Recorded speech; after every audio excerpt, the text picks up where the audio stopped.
эфирге сәтті шығуына кадр ішіндегі емес, көбінесе кадр сыртындағы адамдардың еңбегі өте зор. Бұл жердегі біздің дауысымыз бар, бенттің әуені бар, барлығы құлаққа профессионалды түрде естілу үшін талай мамандар қызмет етеді, соны айтқым келген. Және демалыс күндері біз үшін өте олжалы болды. Неге десеңіздер, бұлбұлдың болашақ жары, өмірлік серігі жекпе-жекте жеңіске жеткен еді. Шын жүректен құттықтаймыз. Тұрып қойыңыз, Башкон. Құтты болсын.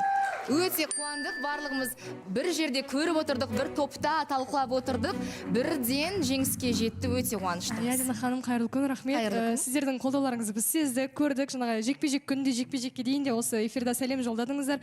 Оның барлығын Серік көріп, сіздерге үлкен жаңағы рахмет айтып жатыр. Серіктің отбасымен барлығым жаңағы бойға бардық, көрдік. Мен қазір тамағымды көріп тұрған шығарсыздар, сол бойда айқайлап, жаңағы Серік деп енді. Біз алыста отырдық та, біздің даусымыз тіпті оған естілмепті де. Біз шыңғырып, аяқта бір кішкентай, он уже устал деседі, рот закрой деп аяқта қырылып жатырмын ғой. Аяқта мамасы біреумен қырылып жүр, аяқта сөйтіп, Серікке бір сөз тигізбеу үшін енді қиын ғой, бәрібір де қалай дайындалғанын көрдік. Бірақ енді басынан бастап, кажется, это было очевидно дегенде ғой. Неге олай болғанын білмеймін. Серік енді, я хотел показать күштірек бой дейді да, енді адамдар бой көруге келгендіктен, артынан қуалап жүрдім деген сияқты енді сондай дүниелер болып қалды енді. Ол Серіктің кінәсі емес. Бірақ жеңімпазды жариялағаннан кейін артынан бір дау туындады. Неге? Жаңағы Серіктің қарсыласы, атын айтпаймын енді, Марат, ол халыққа енді жест бар ғой, ой, қалай айтады? Ортаңғы саусағын көрсетіп, одан кейін халық оған баклашка лақтырды, неше түрлі заттар рингқа лақтырады, и одан кейін тұрады да саусағын емес, басқа бір өте жиіркенішті жест көрсетіп кетті. Получается, Қазақстан халқына көрсетіп кетіп тұр да ол. И сөйтіп шықты, оны деген жаңағы адамдар іздеп, біз оны өлтіріп кетеміз, қалайша, енді намысты жігіттер көп қой бізде, неше түрлі жынды адамдар да көп қой.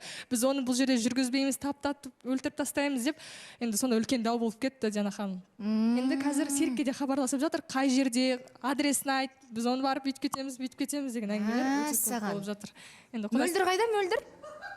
Мөлдір, Емырзаға сәттілік тілеп едіңіз, ұтылып қалды. Енді қандай адам іздейді? Ақтөре? Ассаламағалейкум. Емырза неге ұтылып қалды? Емырза, енді бауырымыз ғой, Дина ханым, неге ұтылғанда жігітті де енді түсінуге болады, жұмысы бар, оңай емес қой, актер бол, Дина ханым. Бізден яқта съемканың өзінде бізде қиналамыз ғой. Актер болмасақ та деңізші. Актер болмасақ та енді болатын шығармыз, енді Алла қаласа депші. Сол Дина ханым, бірақ Мөлдір кеп балет етпеді, сол үшін шығар деп ойлаймын, Дина ханым. Өйткені бұның ниеті дұрыс болмады. Мен бұған айттым, жүрсейші айналайын, сені күтіп отыр ғой. Қолдау маңызды. Сөйтсем бұл да өзі мы ғой енді бұл енді. Анау деген сияқты. Енді мы керек болып тұр десем, бұл да бір деген прямойдан көремін деді, сонымен болмады ғой. Ал жаңа Серік бауырымызды Дина ханым қолдауға бардық, Санат бар, Нұрдәулет үшеуміз бардық, үлгердік, пропымен жүгіріп жатып, көже іштік, жолдан әтөр деп бәрін айтып кеткенсің бе? Сонымен Дина ханым кірдік, біз де үстіне шығып кеткен едіміз, одан астына түстік, сөздің ары бер, енді Серіктің сопернигі кішкене қашқалақтап, құшақтай берді, соны айтып жатыр ғой жаңа. Кішкене рубить етейін деп едім, жаңағыдай бой көрсете алмай қалдым деп Серіктер ренжіп қояды өзінше. Содан жаңағындай енді баклашка лақтыру не болғанда өз жерде андай Дина ханым ол қазақ еліне көрсеткен жоқ, ондай нәрсе емес. Ол жерде, әне жерде енді адамдар бой көргісі келеді, ысқырады, ей, рубка деп айқайлағанда, бой деген кезде сол кезде бит жынданып кетеді ғой енді. Эмоция. Ол спортсмен өзі жасай алмай жатқан адамға сен десең, конечно, ол да жынданады. Соған кішкене көрсетіп қойды, артынан кеп кешірім сұрап, достасып, бәрі жақсы болды. Дина ханым, ондай атты дау болған жоқ. Жақсы ғой енді. Қонағымыз ғой, біз қазақ халқы қонақ сыйлап қойған еліміз, одан бәрін шешіп алдық, одан біздікі де түсінді, сонымен бәрі жақсы болды. Жақсы ғой, бірақ енді бәрібір спорт деген дүние, ол дисциплина ғой, ол мінез, қандай жағдай болмасын, енді сөккенім емес, адам жеңілсе де, жеңіске жетсе де, барынша ер азамат болған соң, әр қайсына бір абыроймен қарау керек сияқты. Және бұл жаңалықтардың соңы емес, қымбатты көрермен, осы студияда қызмет ететін біздің әріптесіміз, оператор мырза Ерлан ағайымыз шаңырақ көтерген екен, шын жүректен құттықтаймыз. Бір басы екеу болды, өте қуаныштымыз Ерлан аға сіз үшін.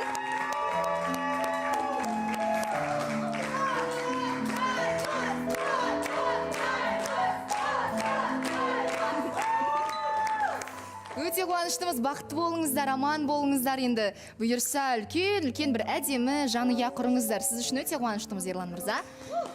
Диана ханым, құттықтап кетейін бе? Ерекен кеше қуанышына атсалысып кеше тойға барып қайттым. Сіз де бардыңыз? Мен барып тойға барып ән айтып кеткен едім. Ереке қуанышқа. Анау Инстаграмға салған кезде енді қандай тойға барған кішкене енді түсіндіріп айту керектін енді. Соны ойланып тұрып не жазарын білмедім. Енді алдыдан түсіреді бізден.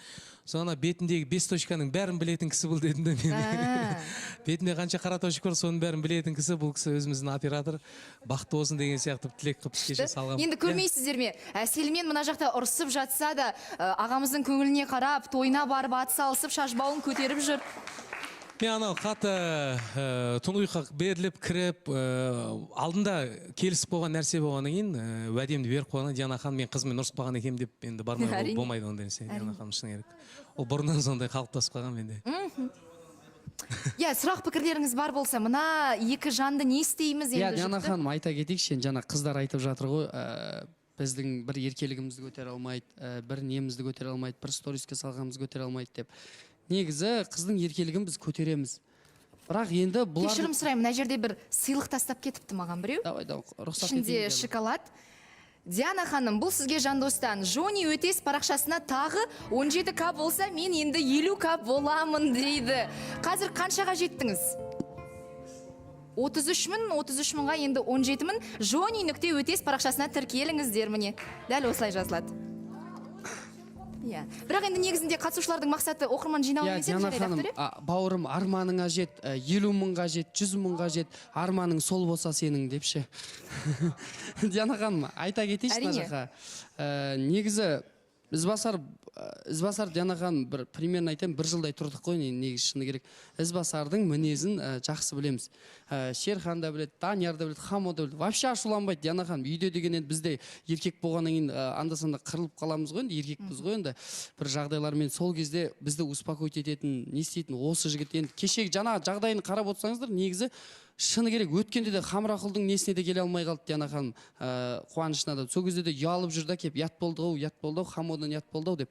Оның бәрін білмейміз ғой біз. Ішкі кухняны білмегеннен кейін қыздар сразу кеп бір тарапты кеп жамандап жібермеңіздерші. Сіз Ізбасар сен бүйтіп салдың деп. Енді бұнда қашанға бұны халықтың алдында жаман бола береді. Ізбасар бүйтті, Ізбасар сөйтті, Ізбасар. Адам Диана ханым мынандай ғой, жарайды, бір кезінде бір шөп салды деп бір әңгіме болды енді. Ол нәрсені қойғаннан кейін егер де сен бір нәрсені ұрлақ қойып, сен ұрлықшысың деп саған айта берсе, сен ұрламай жүрсең де, ол саған жаман тетті, қасқырдың аузы жесе де қан, жемесе де қан. Бұндан енді түсінуге болады ғой, бұл кісі барынша жасап жатыр, тойды да жасап жатыр, той болайын деп жатыр, Алла қаласа бәрін забранить етеді, бізді шақыратындар, көйлектерін алып, бәрін істеп болған адамға енді осындай нәрсе, бұл да айтады ғой енді. Бір үйленуге баратқан нәрсені бір жай ғана бүйтіп өзіңізде ойлаңызшы, Диана ханым бүйтіп айтса, қазір барамыз, мен егер ұнамаса кете беремін деген, ол сенің жаңыңда қызың ғой, ол айтады ғой жерде қонақтар бар деген сияқты. Соны ойлайды да, бұл сырт жақты ойлайды, сыйластықты. Сол үшін дұрыс жағынан түсінейік, қатты айтпайық қатысушылар. Жоқ, негізі Ақтөре әрине ешкім қатты айтып жатқан жоқ қой. Өйткені Диана ханым, менде бәрібір де сенімділік бар да. Бұл екеуі қайттан қосылады. Действительно, мөлдір айтқандай, соңында біз жаман болып қаламыз. Сондықтан да мен барғанда жұптар айылысып жатады, немесе ұрысып жатқан кезде өздері кеңес сұрап келеді ғой Диана ханым. Мен лишний сөз айтпаймын. Наоборот, сенікі дұрыс емес, сенікі дұрыс емес дей саламын да, болды, сонымен қайрамын да. Бірақ мына жерде Диана ханым, Әселдің тарапынан вот именно қонаққа бара жатқан кезде осындай сөз айту ол дұрыс емес. Я это полностью не поддерживаю, потому что шақырған жерге настроениең бар ма, жоқ па, ауырып тұрсың ба, басқа ма, көңіл күйіңді көтересің, күлесің да, әдемі жігіттің қасында сыйластық ретінде күліп ойнап отыра бересің. Бірақ содан кейін үйге барғаннан кейін бәлкім бұл мәселені шешуге болатын ба еді дегендей ғой Диана ханым. Бірақ Диана ханым, енді қайтадан айтайын, мен осыған дейін тоже Әселге айтқан болатын. Әсел, мен сені әрдайым қолдаймын, бірақ ана Инстаграм желісінде сразу же жылап, ойбай бүйтті сөйтті деген жаңағы сообщенияларды салмай-ақ қойшы деп. Тем более, как о жерде именно жазба былай болды да, Диана ханым, мен оқыған кезде кәдімгідей ойлап қалдым. Так, либо Ізбасар қол көтерді, либо Ізбасар көзіне шөп салды. Потому что бұрынғы әдетін тастаған жоқ, ауру қалса да әдет қалмайды деп, кәдімгідей кішігірім екі ой тастап жіберді. Сол кезде мен Әселге жазған болатын. Әсел, барлығы дұрыс па? Әсел бірақ өз тарапынан Ізбасар былай жазды. Еш нәрсені ашық айтқым келмейді. Барлығы жақсы болған кезде өзім ақ келіп бәрін түсіндіремін.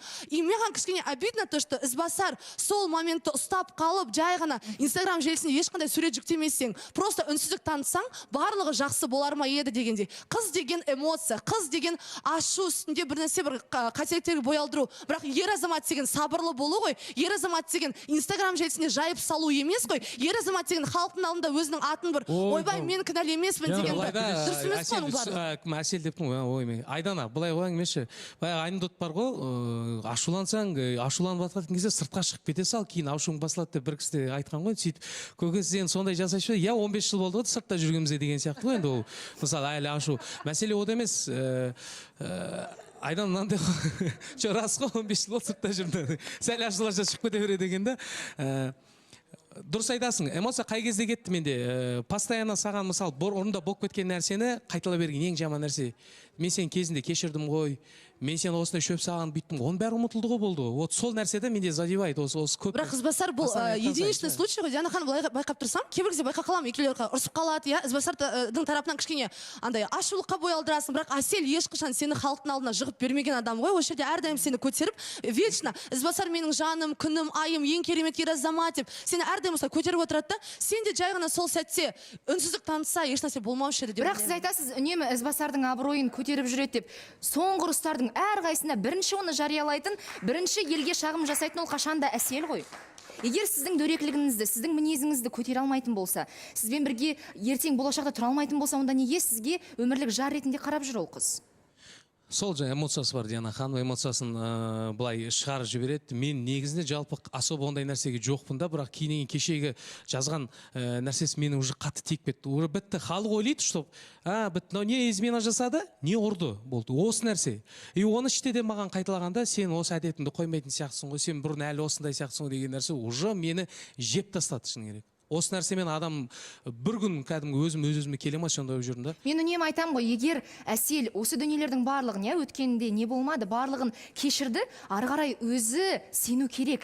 Егер кешірмесе, онда қосылмау керек деген сияқты ғой. Диана ханым, менде де кінә көп қой. Мен еркекпін, жарайды. Менде кінә, ойбай, мен сүттен ақ судан таза емеспін. Менде біраз кінәларым бар. Бірақ қазір уже біз үйленуге жақындап қалған кездерде менде Құдай сақтасын, шөп салу, қол көтеру, енді дөрекі сөйлеу деген нәрсе ол бар менде. Ол болады анда-санда бір кеп қалады, бір момент сөзге деп қалатын кез болады. Бірақ оны бұл қалай? Ана қатты қабылдайды да мысалы. Еркекті мысалға еркектің майда-шүйде қателігі көп қой мысалы. Бір нәрсе істемей кетесің, элементар нәрсе. Той мынаны істемеді ғой деп бір әйел заты барады да оны істей салады. Ол майда-шүйде нәрседен қателік менде өте көп. Бар ала сал, болмаса бере сал деген нәрселер. Вот сондай нәрседен ерекшелер мәселе көп та мысалы. Ол енді ана сен бүйтпесең мен бүйтпеймін деген нәрселер көп. Мысалы да. Оны енді былай айтқан мен қыздымын жек көремін деп айтпаймын, мен жақсы көремін шыны керек. Бірақ осы нәрсемен кішкене сәл арпалысып келе жатырмын. Мүмкін осыдан бір 3-4 ай бұрын үйленіп кетуім керек пе? Жоқ, бұл жерде ең басты проблема ол Инстаграм. Инстаграм адамды азғырады, иә. Салу керек, жүктеу керек, бір жанашырлық тудырғанын қалаймыз. Біреу бізді аяса екен, сен сондай кереметсің, ал сенің жанындағы адам сондай нашар, сен қалай ғана бұған келістің деген сияқты ғой. Егер Инстаграм болмаған кезде ол екі адамның арасында айтылады. Ол білінбейді кететін еді Диана ханым, шыны керек. Енді осы нәрселер ғой Диана ханым, менде кешірім сұраймын, менде артық сөйлеген кездерім бар, бірақ мен ол жерде артық сөйлеп қойып, мен оны бірден болды қала бер, кете бер, мен өзім барам дейтін болсам, онда менікі дұрыс болмайды еді. Мен просто алып шықтым оны. Жүр кеттік, бірге барайық деген сияқты. Айбат? Жоқ, ортаға шықса барлығымыз ақылшы болып кетеміз ғой Диана ханымша. Айданаға айтайын деймін ғой, сол ақылдарыңды өздеріне де қолдансаңдар депті. Негізі бірақ Ізбасар былай ғой, көп жиындарда, көп тойларда, осының туған күндерде Ізбасар мен Әселді біз байқамаймыз да Диана ханым. Келмейді негізі. Бірақ енді мынау саған бір какой-то бір сигнал, болмаса бір қандай да бір белгі деп ойлаймын да, сені құдайдай күтіп, қонағасын асып шақырып жатқан жерге неге сен бармайсың? Сені неге жібермейді ол қыз? Сенің ол әйелің емес, келіншегің емес, жай тек қана бір енді қосайын деп жатқан қызың, иә. Ертең әйел болып саған тиген кезде, сенің қатын болған кезде, сенің кім кепіл деймін да, сенің бауырларыңмен, туғандарыңмен араласуға саған қарсы шығуы мүмкін да. Араласпа. Ол бізден статус төмен, болмаса оның көп болса жағдайы жоқ, бармай қояйықшы. Тамағы ұнамайды, болмаса әйел ұнамайды деп сені араластырмауы мүмкін да. Айбат кепілдікке салатын болсақ негізі таза бір азғыру болып кеткен сияқты Айбат. Дұрыс айтып жатқан жоқ пікірді. Диана ханым бар ғой, кім кепіл дейді да, кім кепіл сен 5 минуттан кейін бұл өмірде өтіп кетеді. Сен кепілдікке қарап ешқашан өмір сұрамайсың бауырым. Жоқ, адам өлетіні хақ қой, бірақ сен ойласай араласу керексің туғандарыңмен болсын. Енді бір эмоциямен шыққан шығар, дантиске барды деді, үйтті бүйтті. Жарнама, құрметті жігіттер қауымы, жарнамадан кейін жалғастырамыз.